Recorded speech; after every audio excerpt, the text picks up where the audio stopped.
Geek Citadel. Yeah. Only 13 days to go.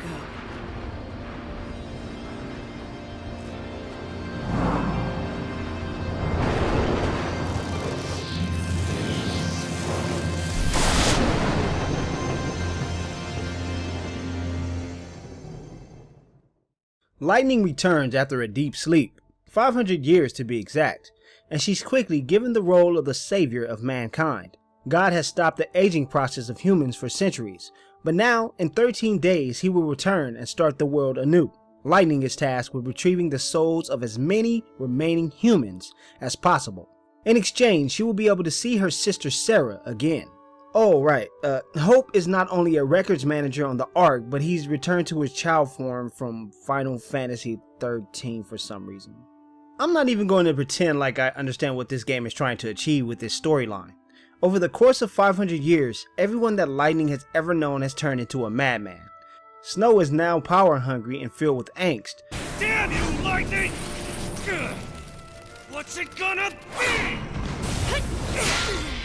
You gonna try to kill me? Huh? Noel has a grudge with Lightning based off of a prophecy.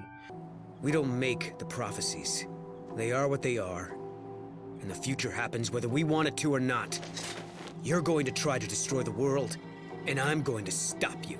And some little girl is attempting to tempt her away from God. Yeah, it's a safe place that God can't see. You could almost say it's like, oh, I don't know, an unseen realm. It's an inflated mess that exists to serve one real purpose: fetch quests. As a savior, Lightning will move about an open world and speak with random citizens about their problems. She will spend the majority of her time running around finding items for them in hopes of retrieving souls to extend the time limit of the world. That's right, there is a rather long time limit in the game that spans over 13 days. Lightning will have to save the world before 6 AM when she's forced to return to the Ark and spill the souls out in preparation for the next day. Finding souls amounts to most of the side quests in the game, while the main quest focuses on following the convoluted storyline to the end. There are points in the day where Lightning will not be able to advance the storyline until more time has passed, which gives Lightning a few hours to run around and help people or kill monsters for Chocolina. Luckily, if side quests aren't really something you're interested in, you can head to an inn and skip to the appropriate time needed to advance the main quest. Unfortunately, some of the main quests act just like side quests do. They'll have our heroine trailing cultists or spinning about a city looking for glowing numbers on a wall. It's all very similar to how something would happen in an MMO, except without any of the other players helping or getting in the way. Actually, that's not entirely true. There is a network system where players can send items, leave messages, or take snapshots of their time spent, and Lightning returns. It doesn't do anything special, but at least it's an option. The idea of a time limit in my Final Fantasy game was slightly confusing. The system reminds me more of one of the Atelier titles or Rune Factory. I'm no stranger to time limits, so that didn't worry me, but I realized immediately that I wouldn't be playing a traditional Final Fantasy title right off the bat. This is made obvious by the strange equipment system named Schemata. Lightning's fighting style is linked to the clothing she is wearing, and she will receive bonuses and even abilities based off the clothing. Weapons and shields still exist for increasing damage and protection, but learning to properly equip garb sets is what makes or breaks a combat situation. Equipping a schema with skills tailored to its best success is in Lightning's best interest, because the wrong setup will get you annihilated rather quickly by strong opponents.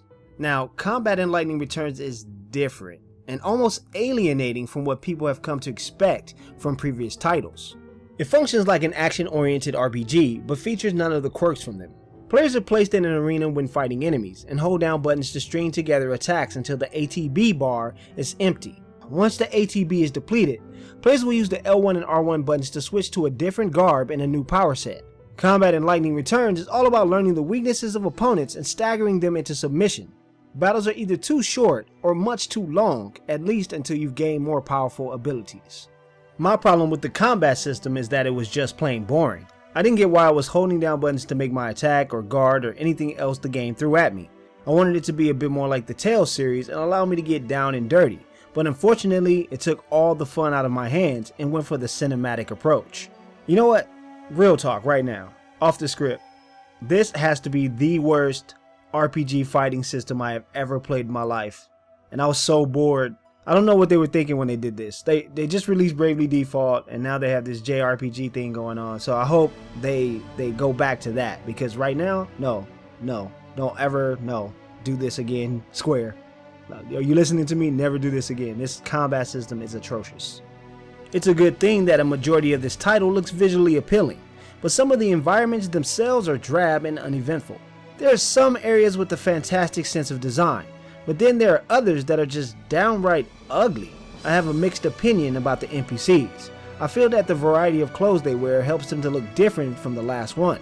It's not until you get up close to the faces that you get a peek at what a generic person looks like. The sound design is what really saves the title. It has a fantastic score and impressive voice acting. It's just too bad that the storyline itself is nonsense. I reviewed this title by request, and I'll admit that I suffered a bit for it. I wasn't the biggest fan of Final Fantasy XIII 2, but I still enjoyed it enough to keep playing. Lightning Returns makes me drowsy the longer I play it, and the story is so out there that I can't find a reason to even advance. Final Fantasy XIII Lightning Returns receives 2 stars out of 5 from Geek Citadel. I think it would have been better if Lightning never returned. For more reviews and opinion pieces, visit geekcitadel.com. Subscribe to our YouTube channel and leave a comment below. We'd love to hear what you have to say. Thanks for watching, and see you next time.